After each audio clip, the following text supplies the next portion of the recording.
1. Time frame'lər. Əsas təhlil aylıq və həftəlik giriş axtarmaq üçün günlük D1 və ya 4 saatlıq H4. Dəqiqləşdirmə və sürətli əməliyyatlar üçün 1 saatlıq H1-dən aşağıda ticarət etmək tövsiyə edilmir.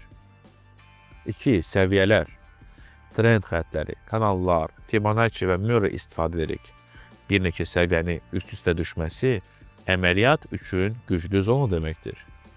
Bir zonda nə qədər çox amil birləşərsə, dönüş ehtimalı o qədər yüksəkdir. 3. Stop loss və risk management. Qızıldan stoplar həmişə böyük olur. Onları süni şəkildə azaltmayın. Bir əməliyyatda risk depozitinin 1, maksimum 2%-dən çox olmamalıdır. Qısa stop loss qoymaqdansa, lotun həcmini azaltmaq daha yaxşıdır. 4. Əməliyyatın müşayiəti.